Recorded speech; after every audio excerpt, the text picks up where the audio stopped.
Have you ever looked at a tree and noticed that its leaves change color? Bright green leaves slowly turning yellow, orange, red, and brown. It looks like magic, but it's really science. All through spring and summer, leaves are very busy.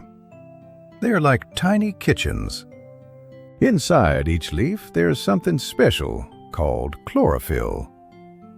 Chlorophyll makes leaves green, and it helps plants use sunlight to make their own food. As long as there's lots of sunlight, chlorophyll keeps working, and leaves stay green and strong. But as the year changes, the days slowly get shorter.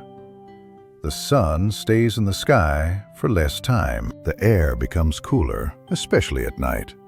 Trees can feel these changes. They know that winter is coming. So the tree starts to save energy. It slowly stops making chlorophyll. When the green color fades away, other colors begin to show. Yellow and orange colors were inside the leaves all along. We just couldn't see them before because the green color was so strong. Some trees also make red colors. These red colors act like a shield. They protect the leaf from cold weather and from bright sunlight. That's why some trees turn bright red or deep purple. Each tree changes in its own way. Some change early, some change late, some change very slowly. Eventually, the leaf has finished its work. The tree gently lets it go. The leaf falls to the ground and becomes part of the soil.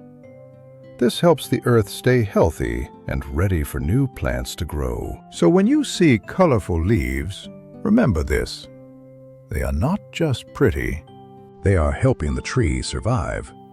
They are preparing for winter, and they are part of a big, quiet, and smart plan in nature. Science is happening all around you, every single day. Keep looking.